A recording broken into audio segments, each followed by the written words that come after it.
I wanted today to talk really about climate solutions. We all know about the climate problems of the world, of course. We'll talk about that so much too, but mainly I wanted to talk about climate solutions today.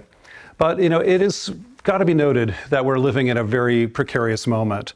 It is not possible to think about climate change in the last year or so without being kind of shocked to our core, to see what is actually happening across the natural world, whether it's the incredible fires you've had in Canada this year, just shattering weather records all over the world of extreme weather events, new climate norms happening everywhere we look. And so it'd be very, very natural right now to really be kind of worried about the state of the world and maybe to be somewhat despondent and maybe a little grief-stricken right now. But I want to remind you that history has always been like that. Think about any moment in human history, and it's always been characterized by a race between something getting really bad and maybe something getting a little bit better. And usually, thankfully, in the long run, the better often wins. And I think we're in one of those moments too, where we're in a race now between two very different futures. And it's really going to be up to us whether we win that race or not. And I hope today we can begin to make some progress in winning this race. One version of this outcome, though, is a world we do not want. It's the one we fear, we have nightmares about.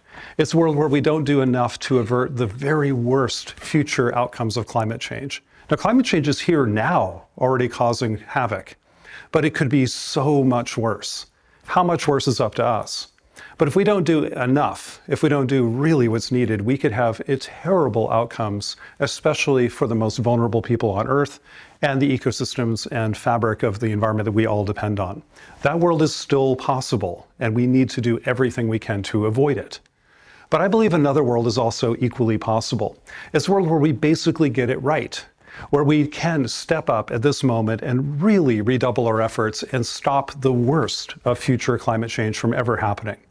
And in the process of doing that, which is the fantastic news, not only do we avoid a huge calamity, we end up building a better world as a result. A world that's more prosperous, that's more equitable, that's more just, and more sustainable than any world we've ever lived in before. I want to get to that world, and I think you do too. And I believe we can win this race. But today I want to talk to you about how we might first do it. But right now, it would be fair to say it's up for grabs whether we can win that race or not. And right now I feel anyway, that we're a little bit stuck. We're not doing our very best to win this race. Why are we stuck? Well, a few different reasons. These are just a few. One is I think we're stuck by all the noise and confusion out there that's kind of distracting us from doing what the most impactful, most strategic interventions on climate could be. We're just hearing all sorts of crazy stuff out there. How do we know what is the best thing to do? So just natural confusion with all the noise and chatter out there. We have to solve that problem.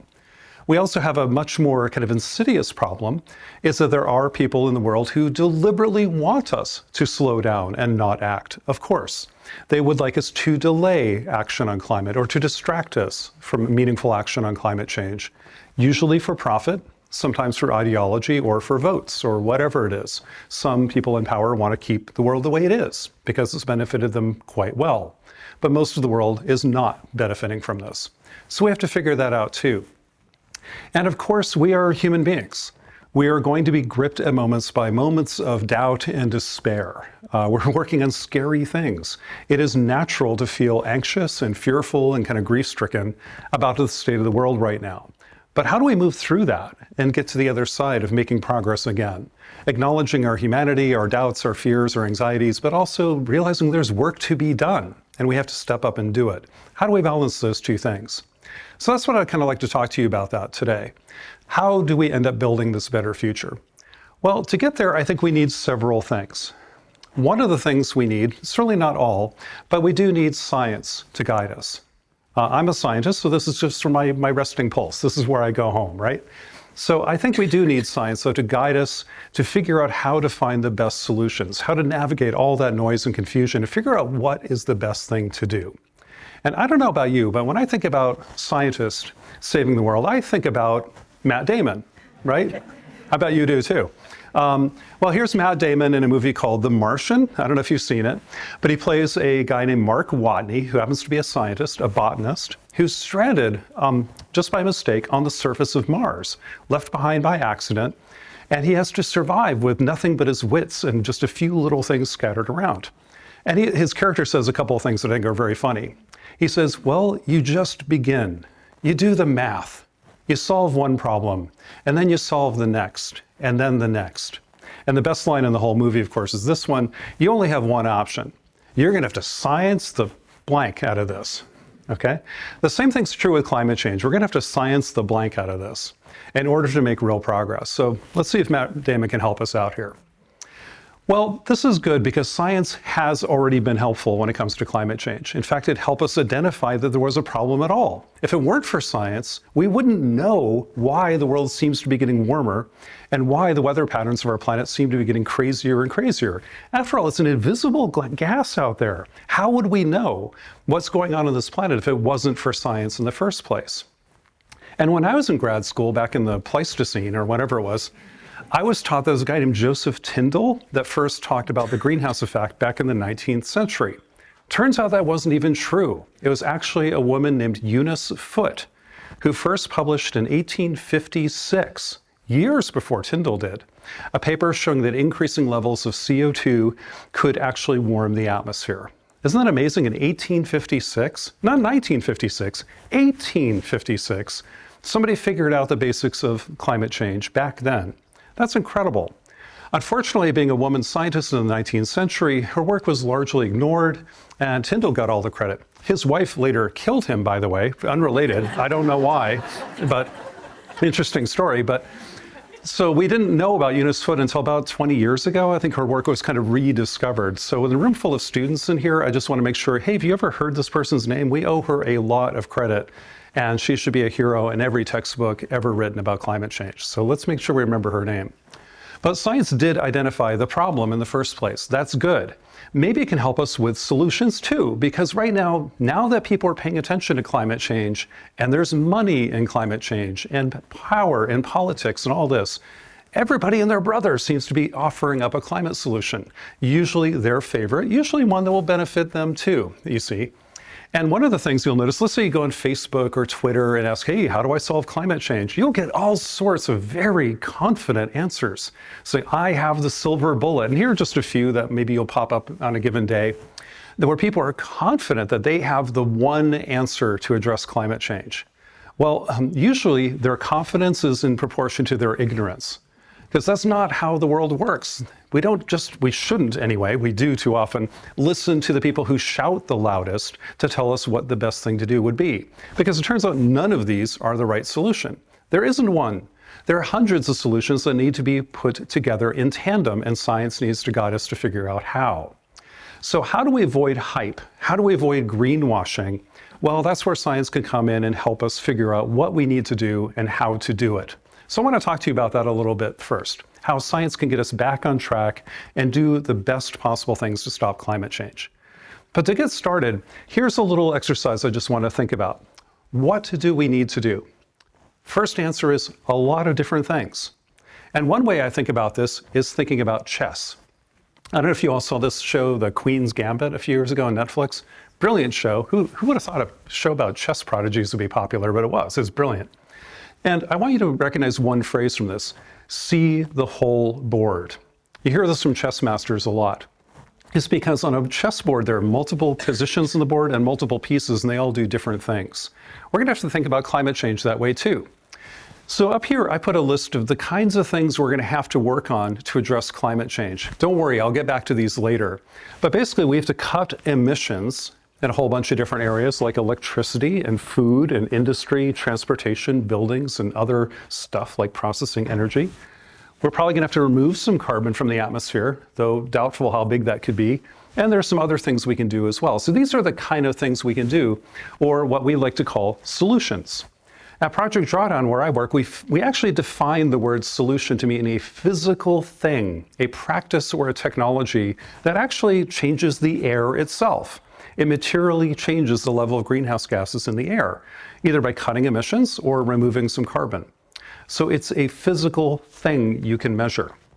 But we also have to think about these, what we like to call accelerators, the things that make solutions possible, like changing policy or investing money, shifting human capital, people, jobs, training, changing the way businesses work, changing our own behavior, making technology investments. So this is kind of the chessboard we have to operate on. We have to have solutions and we have to accelerate them to scale. So that's kind of the chessboard we're operating on when we talk about solving climate change. If you're only able to move a pawn in one direction, you only have one part of the game. You have to know how to make the opening gambit and go all the way to checkmate and see the whole board. That's the point of what I'm trying to say here. So make sure, first of all, we see the whole board and we're not just looking at our favorite little tunnel vision solutions, because that's not going to be enough. We also have to find the effective solutions. So how do we find out what solutions actually work and which ones don't? Well, again, that's where science can kind of help us out. Science can do what's called a meta-analysis, which is just a fancy word for saying study all the studies.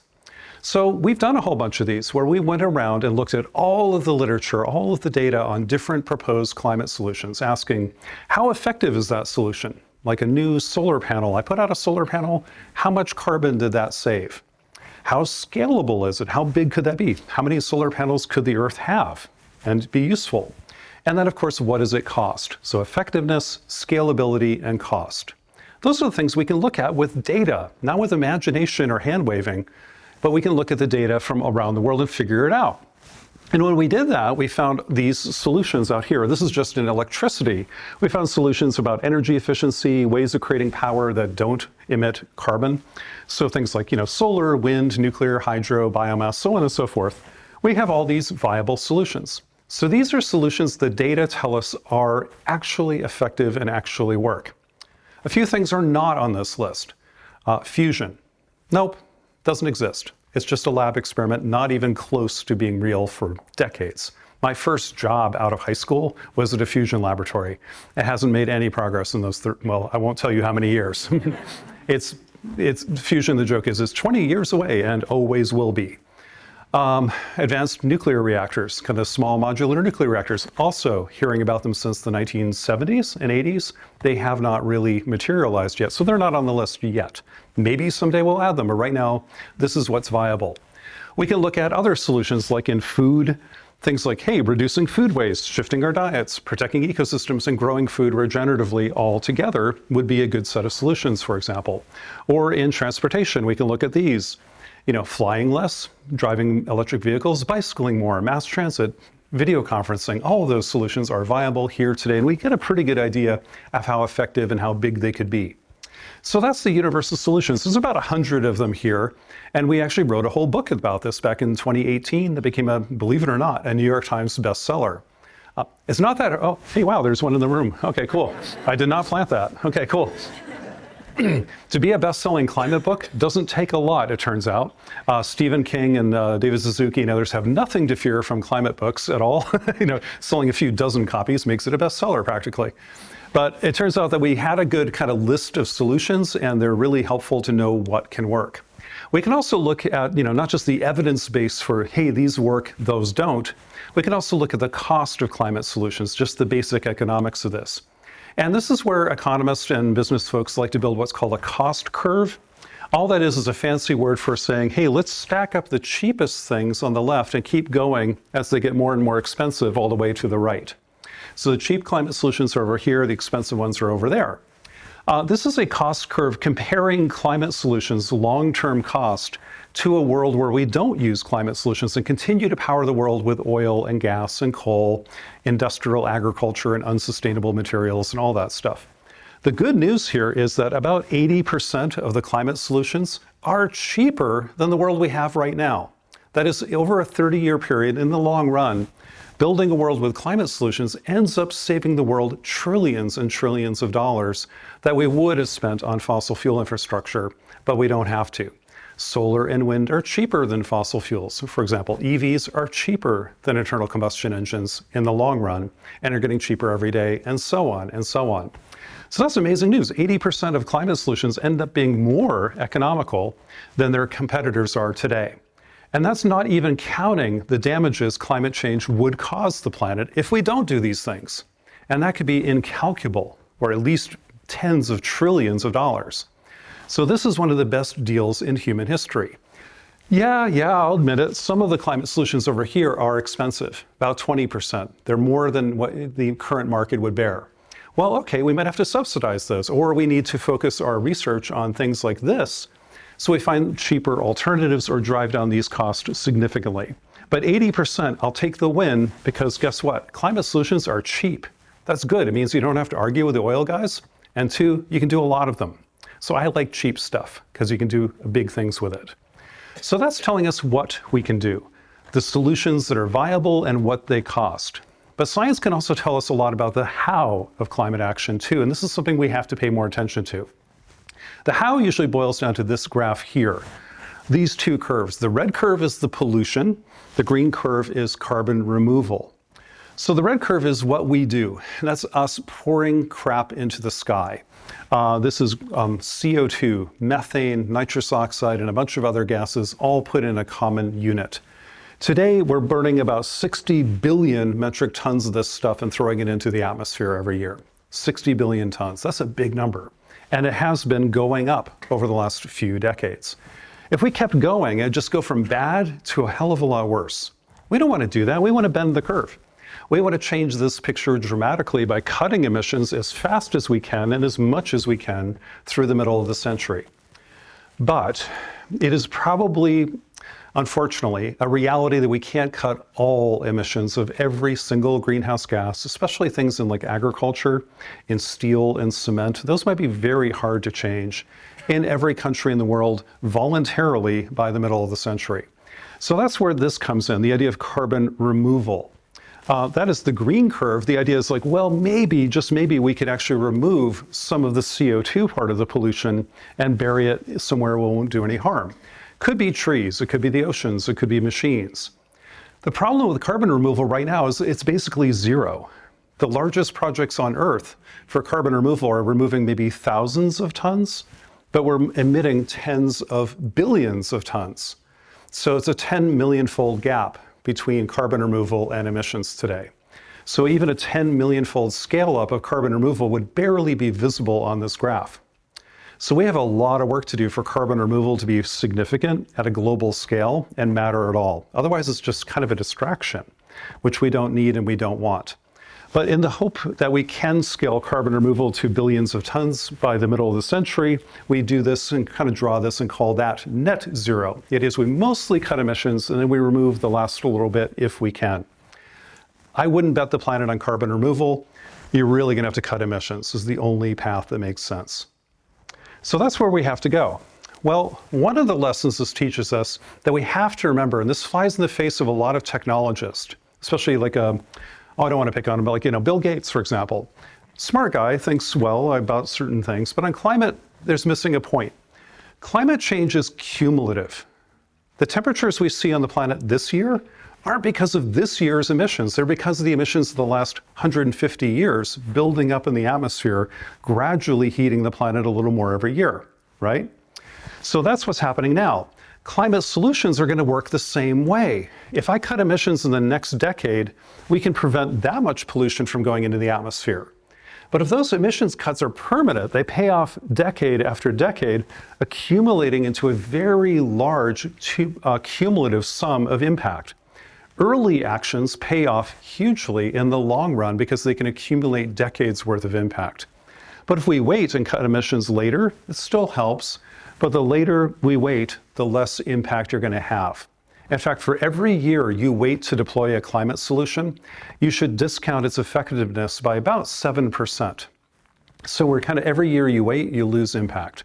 So that's why in Drawdown we say now is better than new, and time is more important than tech. There's a huge temptation, though, of course, to wait for the shiny technology that'll save our butts in 2050. And not do anything until then, but that's not the right way to look at it. It ignores the fundamental calculus of how the planet works. These are cumulative stocks in the atmosphere, not an instantaneous reaction. So we have to start acting now. Think of it this way. If you're trying to win a marathon, it really helps to start running now. Don't sit on the sidelines and say, I'm going to disrupt the sneaker industry instead. You're probably not going to win. Or if your roof is on fire, you grab a hose or whatever is available. You don't talk about disrupting the fire suppression paradigm. They're probably not going to get you very far. So while it's very tempting to wait for the shiny objects, they have very little time to operate. Do what you can now, fold in the other technologies as they become available, but now is better than new.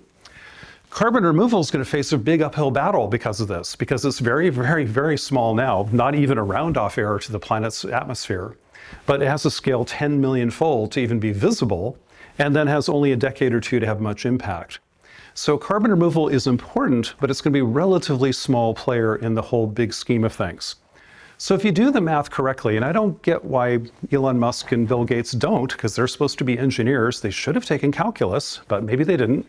If you do the integral, the area under the curve, correctly, you find out cutting emissions is 96% of the answer, and most of that, 3/4, is cutting emissions in the first decade, because it has an accumulative impact. Early action pays off. Carbon removal will be important, but overall about 4% of this global carbon budget to get to net zero. So again, cutting emissions mostly now is the whole answer for climate change. Don't get distracted by other things. This also teaches us, if you're from finance, you'll hear about the time value of money a lot.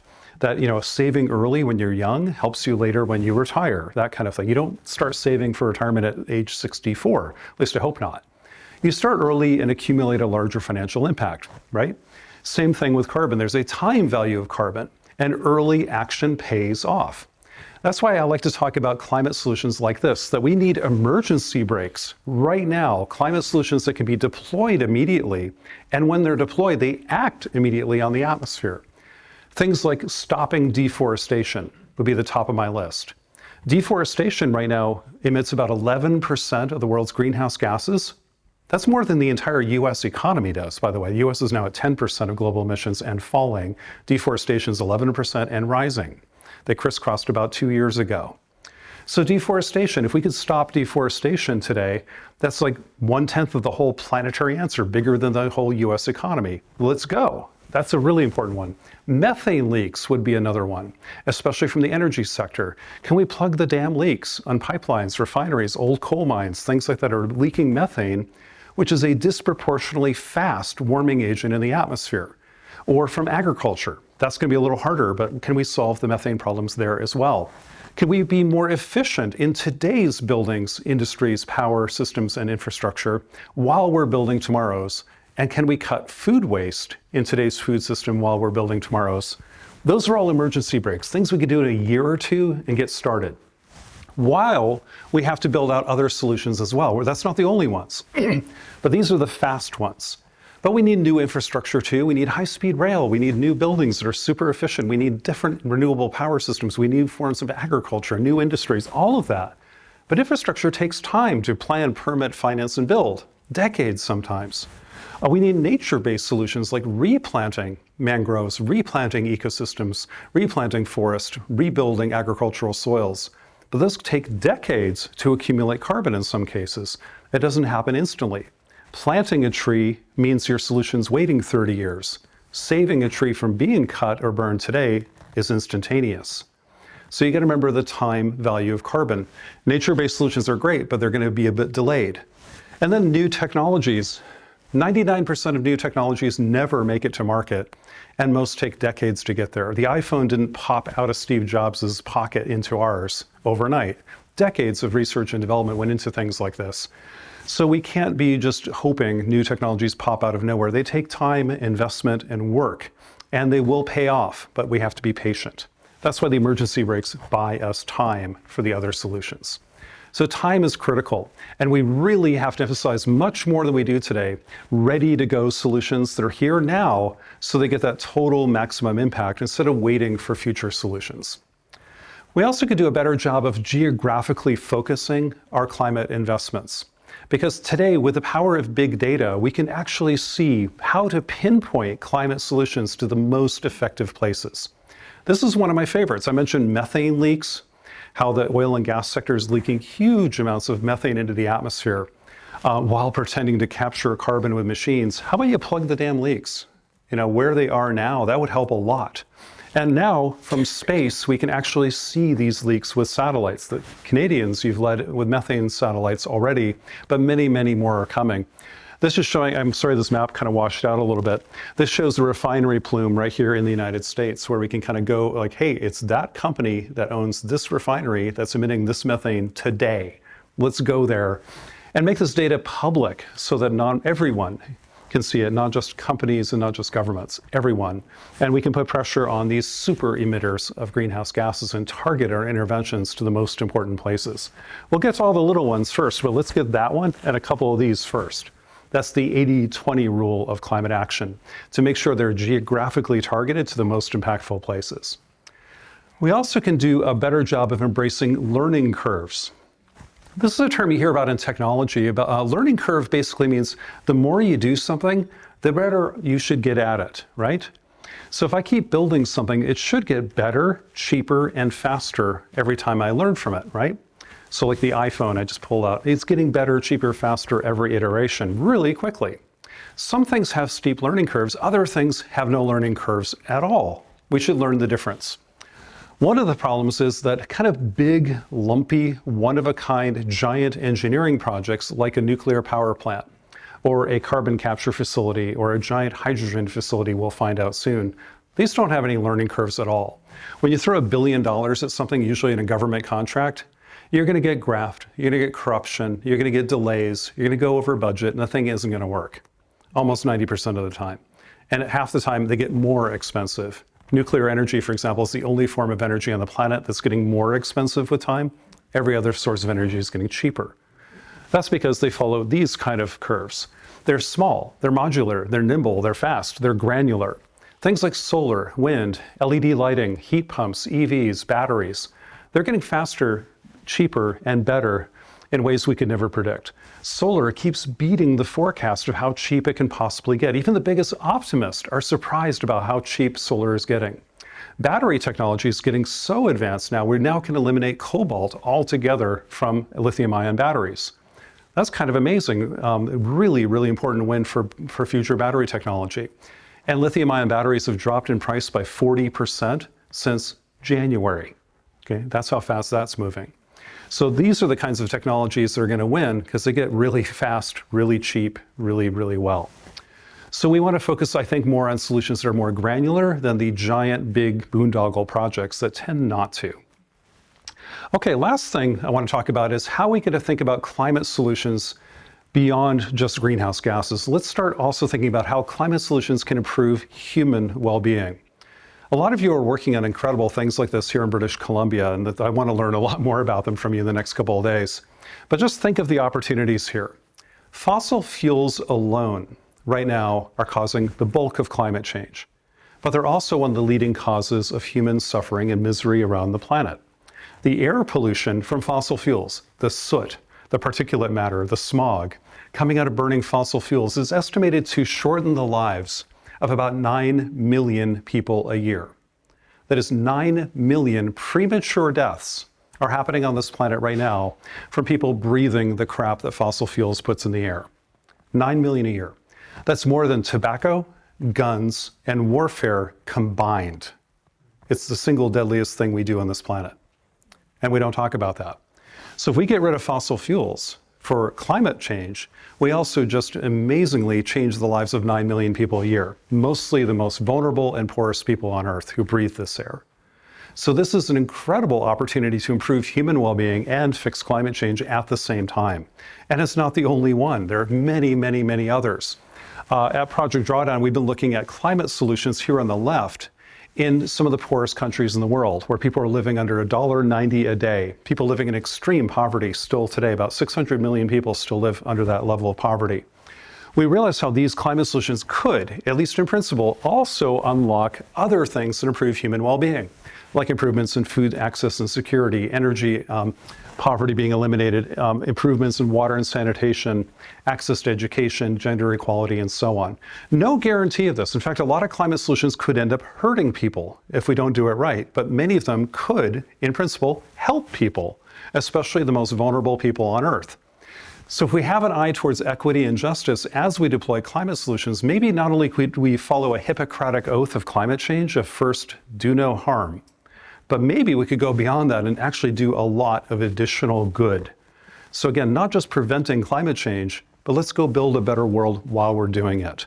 And we believe it is at least possible, in fact, many, many possibilities for this, and we should seize every single one we can. So when we think about how climate change can be beneficial to people, let's make sure we do address climate and equity and justice simultaneously. All right, well, that's a whole lot of science that can help guide us in thinking about what to do on climate change, but also kind of how to deploy these solutions. But we also need to make sure we're all in alignment too, because as I said before, we have to do a lot of different things on this chessboard across many different dimensions, following many different accelerators of change. We need to do them all. How do we make sure we're working in concert and we're kind of aligned as a team working in the right direction? We can't have an orchestra playing where everybody's reading from a different song sheet, playing whatever they want in random. There needs to be a little bit of coordination, kind of an orchestra conductor. Maybe science can help us because it told us what to do. It tells us we have to cut emissions in electricity and food and industry and so on. We need to remove a little carbon. We need to do some indirect cuts. That's the roadmap of what we need to actually do to get to net zero and stop climate change. Well, how are we compared to that? Well, this is what science says we should do. This is where the money is going. Here's an analysis of philanthropy dollars, where foundations and individuals who are giving money on climate change, about $9 billion a year right now globally, is going to climate philanthropy. That's how it's allocated. Here's venture capital, which is almost 10 times larger. And interestingly, I love this one. Venture capital put 2/3 of all that money into one technology: electric cars and scooters.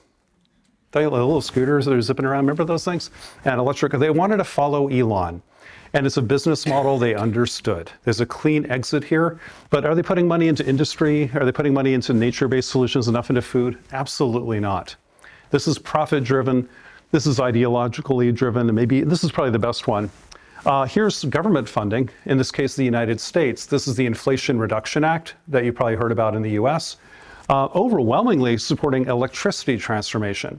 That might seem a little bit weird in the long run, but actually for the moment it makes sense, because if you clean up the electrical grid, it enables a lot of other good solutions in power, in transportation and industry, and of course in home heating, like with heat pumps, electric vehicles, that kind of thing. So as a snapshot of 2023, 2024, it makes sense, but then you have to kind of move the money around to go to other places. So at the end of the day, I want to make sure we align our capital, but also other resources like people and policy and activism and everything. Just make sure we're kind of putting in roughly the right buckets. Otherwise, we have no idea what to do. We're going to have a game plan, and the science can give us one. And that's what we're hoping to do, is make sure that what we do is aligned with what the atmosphere actually needs. So at the end of the day, science gives us these kind of pillars of climate action. They look something like this. Let's do things that are based in evidence, not hyperbole. That would be great. Let's try to focus on things that are cheap now and making things cheaper later. So we can do a lot of them, and we don't have to argue about, is it economical or not? Of course it is. And then, of course, we need solutions that are ready to go now, so they accumulate their biggest impact over time, not waiting till the 2040s to get started. We start now with what we have today. We also need to geographically target the investments to be the most logical, the most impactful strategic places possible. We want solutions that are granular, that learn fast, get cheaper very quickly. We would love to have solutions that are also beneficial with an eye towards equity and justice around the world, helping people while we heal the planet. And then, of course, we align all of this with science to make sure we get the job done right.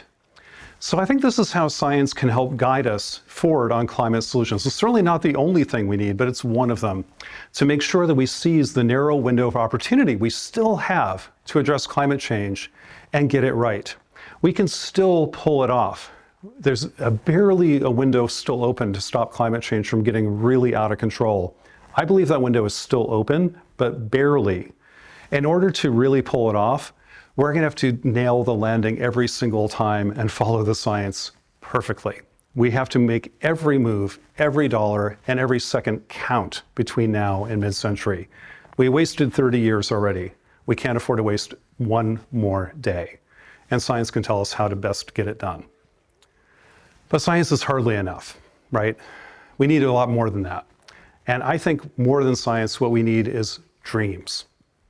not nightmares, dreams. Because right now, what we have is a nightmare. Maybe in reality, but more importantly in public discourse. When you think about climate change today, this is the image I think of most of all when I think about what we're hearing and what we're feeling about climate change. It's like, oh my God, like we're not doing enough and we're all mad at each other. Well, that's very, very deliberate. We're being stuck in a nightmare on purpose by media, social media, politicians, activists. People want to get your attention and piss you off. And they make a lot of money at it while they're at it. That's not the world we're actually in, but it's the world we feel we're in. Tell me if this sounds familiar. This is the kind of narrative we're hearing on climate change, especially in my country, but also on probably about every other issue, is that we're hopelessly divided and there's no way we can bridge that divide. And you're going to hear people say things like this, that the world is going to hell and it's because of those bad people over there. That's the reason the world's going to hell. And if you get mad enough and you follow me and do what I tell you to do, we're going to beat those bad guys. And that's the way to go forward. Well, that's basically America in a nutshell right now. I don't know, Canada, you seem a little kinder and gentler about it, but maybe a little tense too. But we're really pissed off at each other about nothing. I don't even know what we're mad about, but we seem to be furious at each other about everything, saying that they're to blame, and the only way to go forward is to beat them by getting pissed off. I don't know if that's really the right way forward, folks, but this is where we are. I like to see if it's maybe an alternative, because this is simply not true. When it comes to climate change, it turns out, and these data I'm showing you are going to be for the US, but they're very similar in Canada. What we actually find out is we're not that divided after all. You have to ask the right question. So it turns out we are not divided as a people about whether climate change is real. About 90% of Americans, and I think Canadians, believe climate change to some extent or another is real. They might disagree about what's exactly causing it or how impactful, but the idea that climate change is real, if you think we're still fighting that fight, we've won a long time ago. Okay, it's 90%. Take the win and move on. You don't have to worry about the next 10%. I mean, I don't know if they believe the earth is round. I'm not sure, just whatever. Take the win. 90% is a huge win. Take it. And it's not just 90% believe. 60% of Americans and Canadians are alarmed and concerned about what they're hearing about climate change. So they believe, and most are kind of freaked out right now about climate change. So if you think you need to bash people over the head saying, it's going to be bad, it's scary. Nope, you won that one too, and you won it years ago. The disconnect actually happens somewhere else. It isn't whether people believe or if they're scared. They do believe, and they are scared. Please stop. You don't need to do that anymore. Where people are divided is connecting it to their daily lives. Most people believe climate change is real, but what we find out in the US anyway is only 2% of people list climate change as a top issue facing them or the nation. When you ask an open-ended question in a Gallup poll, like, what do you think the biggest issues are of concern for you and the country? Climate change is only going to be listed by 2% of the country, and it's never been more than that in the last 50 years. Any environmental issue has never broken 2%. That's fine. Guess what the other 98% say? They say jobs, they say cost of living, they say security, equity, health, things like that, things that actually matter at the kitchen table, regular issues. Climate change affects all of those, negatively if we don't do enough, or positively if we think about climate solutions. Climate solutions can create jobs. They do improve health, they can improve equity, and they can make the world far more secure. So if you reach the other 98%, change the way you're talking. Don't talk about climate change. Meet those 98% where they are. I'm a little tired of climate activists trying to convert the other 98% to their 2%. So why don't you get off your butts and meet the other 98% where they are and say, how can I help you? Just getting them angry isn't enough. Helping and finding motivation and activation is going to be very, very different than that. We also need to tone down all the rhetoric, I think, about how we're all going to die. Because right now we have this very afraid but disengaged population. People are freaked out and scared, but they don't know what to do, and they're kind of feeling hopeless. And now we have whole generations of people who are reporting climate anxiety and climate grief. And I'm like, what are you talking about? I mean, yes, but there's so much we can do. How about climate movement? How do we get started on this? So how do we help people move through this kind of anxiety? Well, the way forward, I think, is we have to shift the conversation. We need to shift from being 99% about the problems and only 1% on the solutions. That's the average media coverage on climate in the United States. Less than 1% of the conversation is about solutions. Might be better up here, but probably not by a lot. So 99% is about we're all going to die, and 1% like, well, maybe, but maybe not. So how would a doctor do that? Imagine walking into a waiting room and the doctor looks at the chart and says, oh, wow, you are totally going to die. I'm out of here. Bye. See you later. That'd be malpractice. But that's what we do with climate change. Maybe we should enter the waiting room like, whoa, geez, this is pretty bad. You've let it go way too long. I've been warning you for years, by the way, but you didn't listen. But okay, no more. And how are we going to solve this problem? Well, here are the treatments. And by the way, the treatments not only cure the disease, they're going to make your life better in other ways too. Why don't we do that? So can we balance the problem, don't ignore it, but also introduce a little bit more about the solutions? Could it be 70-30 maybe, or 80-20, not 99-1? That would be a lot better. Also, can we meet people where they are? Instead of trying to convert 98% of the population into climate activists, how about we meet the 98% with their issues, like jobs, inflation, security, equity, health, things that matter to everybody at the kitchen table level. That's really important. And then also, can we show that a better future is possible? Can we talk about dreams instead of nightmares? Remember Martin Luther King? He didn't go around the world saying, I have a nightmare. He talked about dreams and he invited us to, they were challenging dreams. He died for those dreams and we are not yet fulfilling his dreams. But he invited us all to imagine a better future and join him in trying to build it. We're far from that, but at least we saw a vision of a better world and had an invitation to make it better and to do that together. So I think dreams are important. And maybe we could change the narrative to something more like this, that the world is beautiful, but it might need some help to stay that way. And we have the solutions we need are already here. And by working together, we can actually create a better future. What if we try that for a while? I think we might actually make more progress with this. So I wanted to argue we needed science. I think we need better dreams, not nightmares of the future. And finally, I want to argue that we need heroes.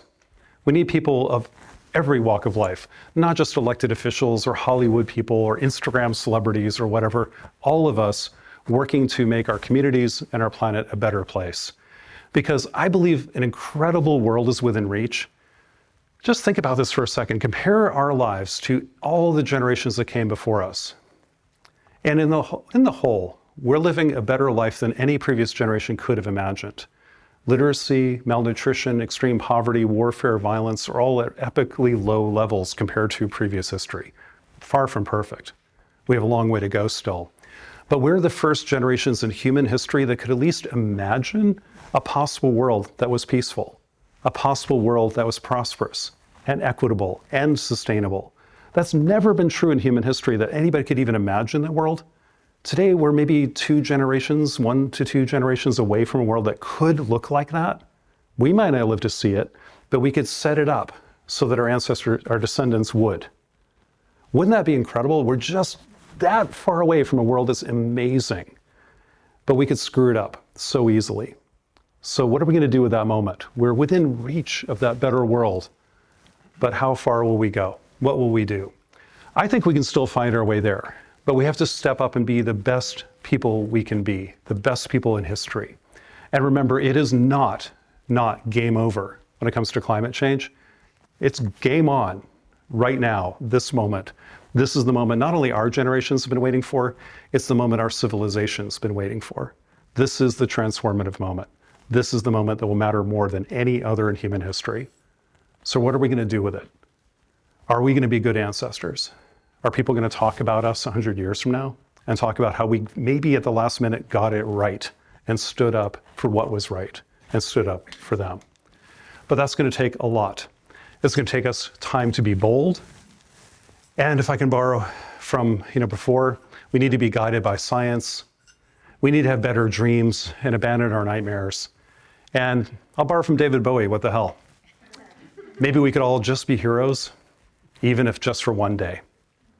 So with that, thank you. And look forward to some questions and conversations. So thank you very, very much.